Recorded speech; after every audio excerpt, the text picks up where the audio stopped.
Hello, this is Michael Capps, the widower of Joan Morris. And through testimony yesterday with Lana Salmason, I learned that the plaintiffs have propagated a lie and spread a lie to incite hatred and violence towards me. And excuse me for moving the light. This is actually, well, this is what I had set up for Joan, but this is actually a dark, kind of a dark, a dark hallway. And so I have to hold a light on it to help light Joan's. It's not a memorial, it's just where I put a couple of pictures. But one of the lies that the plaintiffs have propagated, Stuart Sloan, Pennie Bowen, Windie Bagby, Debbie Robuck, is that I married Joan thinking she was dying of cancer to inherit her 9-year-old car and 30-year-old mobile home. And honestly, if I thought that were true, I wouldn't like that person either. So, and honestly, again, I don't care what people think about me as long as they leave me in peace. But there has been violence inspired towards me by this. And Lana, I mean, she was duped. She admits she was duped into thinking that Joan was dying of cancer. Joan Pope Morris Capps was never dying of cancer. We never thought she was dying of cancer. I basically moved into, well, we got engaged in October 2017.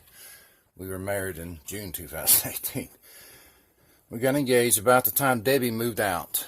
And I think we discovered Joan had cancer in January 2018. Let me start over again.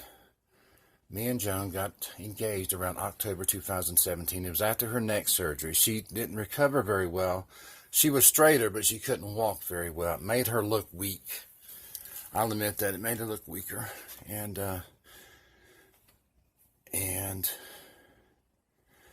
around October, I think, somewhere around there, Debbie moved out. We got engaged. And in January, I think it was November or December, we had went for us. Anyway, she discovered there was a lump, and we discovered it was breast cancer, and she didn't want to have a mastectomy. And I mean, we were engaged before we knew she had cancer, but from all the indications, it was caught very early, and that was good.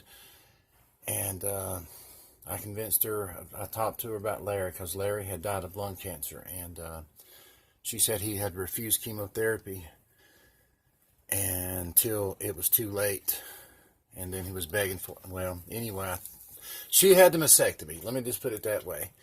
And they removed 2 lymph nodes, and neither lymph node had cancer. So we didn't think. Joan was never dying of cancer. Joan looked, let me straighten this up a little bit. Joan looked weak because of how she walked. The night before she went in for her mastectomy, oh gosh, she stood up and the ball joint in her hip cracked. The doctor said it was, if you were going to have a broke hip, that was the best way to have it. And it was repaired, and then she had the mastectomy, and she spent like 2 months in the rehabilitation hospital. And after that, I moved in with her to help take care of her. Before we were married, this was around March 2018. We got married June 4th, 2018. And Joan was never dying of cancer. And we continued to fight. And, of course, all the bad things. And Lana Salmason admits she was duped. And I'm sure there's a lot of other people duped by these people. And, yeah, saying that someone married someone thinking they were going to be dying of cancer, that would make me angry. But here is a phone call. I'm sorry I spoke for so long, but here's a phone call between Pennie and her mother on March 18th, 2019. And that was 14 days before Joan died.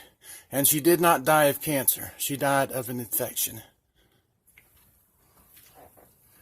It takes a minute to get started. In a little context, me and Joan are coming back from Maggie's Galley after celebrating gosh, I don't want to stand here and hold this because, well, I can take it. Hello? Hey, Hey. you on your way home? I am. Did Left you, work. did you talk to Debbie? Yeah, I thought they were.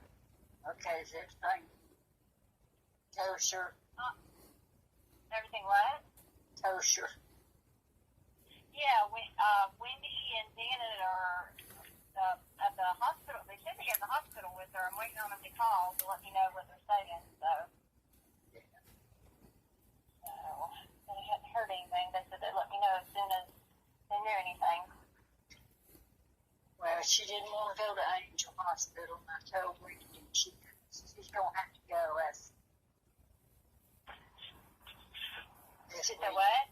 She said she's going to have to go there. I didn't say anything. Somebody did. Okay. Anyway, she said, well, she's going to have to go there because she said that's the best we can do today.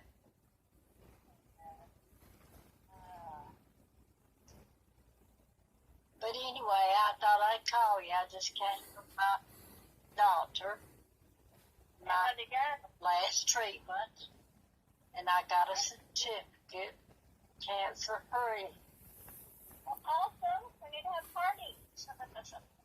Need what? Need to have a party to celebrate. Yeah. Oh, so no more treatments. It's all over. Yeah. My scan showed nothing. It showed everything clear. It was just, I figured she was coming in there to give me my disc, and instead she said, congratulations. Awesome. Yeah. I know you're glad. I know you're glad it's over. Oh, yes. She said, you won't see me every 3 weeks. She said, you might see me 2-3 months. Oh. Just to keep checking. Yeah. Yeah. So,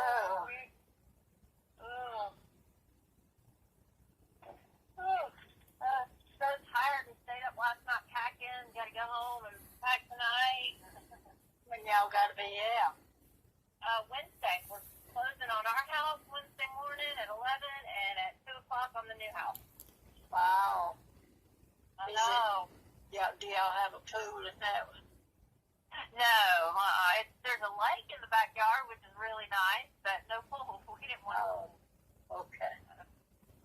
Yeah, it just became, when the kids were there and it was being used all the time, it was worth the work, but the last year or so, it really hadn't been, so. Yeah.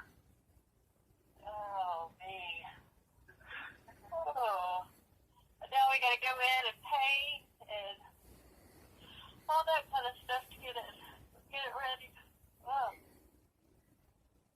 After we get moved in. Michael sends his regards. Wow, I'll tell him I said hello. She said, hello. He's tickled to death. All of them went out to celebrate.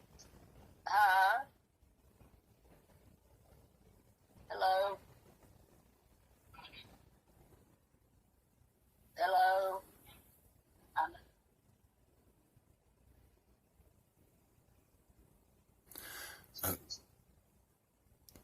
Okay, that's where the call. Well, that's where the call ends. We were in a vehicle coming back. We went to the doctor's treatment, then we went to Maggie's Galley to celebrate.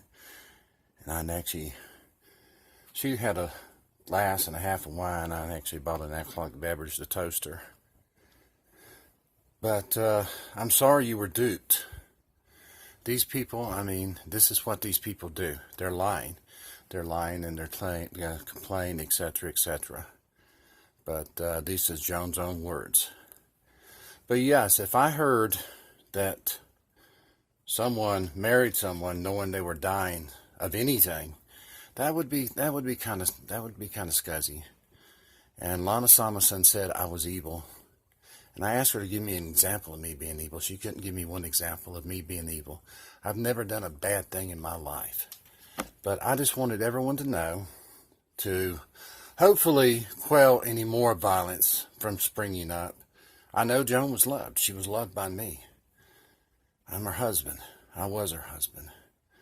I feel like I'm still her husband. But anyway, you people, I don't care what you think about me.